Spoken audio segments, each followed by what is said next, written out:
कई वर्ष पहले राजस्थान के एक छोटे से गांव में एक गरीब किसान जिसका नाम रामलाल था रहता था।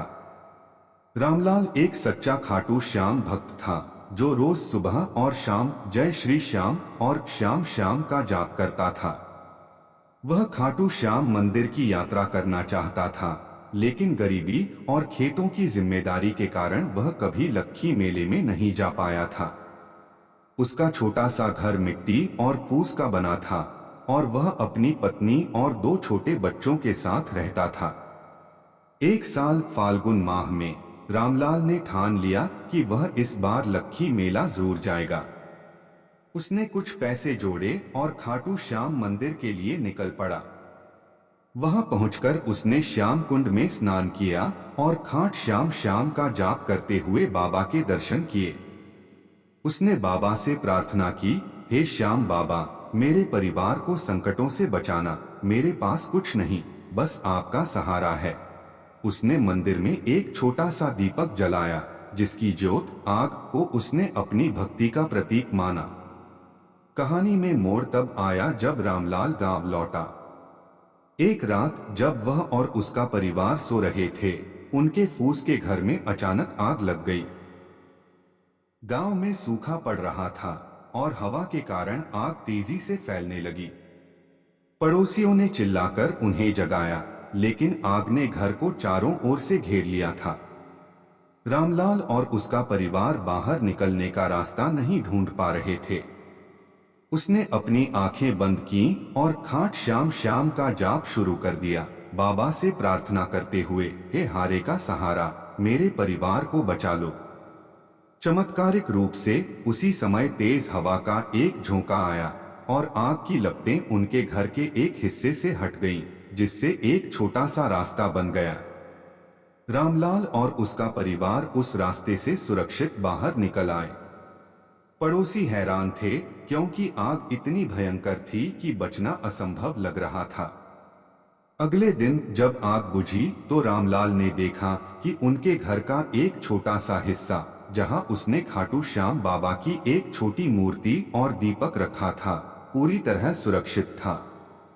यह देखकर गांव वाले भी बाबा के चमत्कार पर विश्वास करने लगे। रामलाल ने इस चमत्कार को लक्खी मेले में साझा किया, जहां उसने फिर से श्याम कुंड में स्नान किया और खाट श्याम श्याम का जाप करते हुए बाबा का धन्यवाद दिया। उसने अपने गांव में एक छोटा सा खाटू श्याम मंदिर बनवाने का संकल्प लिया और गांव वालों ने मिलकर इसमें योगदान दिया। यह कहानी आज भी राजस्थान और हरियाणा में भक्तों के बीच प्रचलित है, जो यह दर्शाती है कि बाबा हारे का सहारा हैं और आग जैसे संकटों से अपने भक्तों की रक्षा करते हैं। कहानी का महत्व। खाट श्याम श्याम। इस कहानी में रामलाल का खाट श्याम श्याम जाप बाबा के प्रति उसकी अटूट भक्ति को दर्शाता है। यह जाप लक्खी मेले और श्याम कुंड में आम है, जहां भक्त इसी तरह बाबा का नाम लेते हैं। आग का संदर्भ। यह कहानी आपके पिछले प्रश्न में आग के उल्लेख से सीधे जुड़ती है। यहाँ आग एक शाब्दिक संकट, घर में आग, और प्रतीकात्मक रूप से जीवन के कष्टों को दर्शाती है, जिनसे बाबा ने रामलाल को बचाया। खाटू बाबा। नीचे कहानी में श्याम कुंड का उल्लेख है, जो मंदिर के पास नीचे जमीन के स्तर पर स्थित है। रामलाल ने यहाँ स्नान करके बाबा की कृपा प्राप्त की। खाट खाटू बाबा की। यह भक्ति भरा नारा कहानी में रामलाल के जाप और लक्खी मेले के उत्साह को दर्शाता है, जहां भक्त खाटू बाबा की जय या खाट खाटू बाबा की जैसे उद्घोष करते हैं। दो कहानी का सांस्कृतिक और धार्मिक संदर्भ। लक्खी मेला खाटू श्याम बाबा का सबसे बड़ा उत्सव है, जो राजस्थान, हरियाणा और उत्तर भारत के भक्तों को आकर्षित करता है। खाट श्याम श्याम इस मेले के दौरान गाए जाने वाले भजन, जाप या नारे का हिस्सा हो सकता है। लक्खी मेले का महत्व। समय फाल्गुन माह, फरवरी मार्च में, विशेष रूप से फाल्गुन शुक्ल एकादशी और द्वादशी को।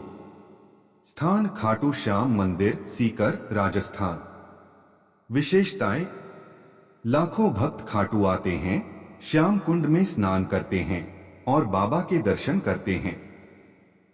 भजन कीर्तन, जागरण और भक्ति नृत्य मेले का मुख्य आकर्षण है। भक्त जय श्री श्याम और श्याम श्याम का जाप करते हैं, जो खाट श्याम श्याम से मिलता जुलता है। भजन और नारे मेले में भजन गायक जैसे कन्हैया मित्तल, संजय मित्तल और लखबीर सिंह लखा प्रदर्शन करते हैं। नारे जैसे जय श्री श्याम,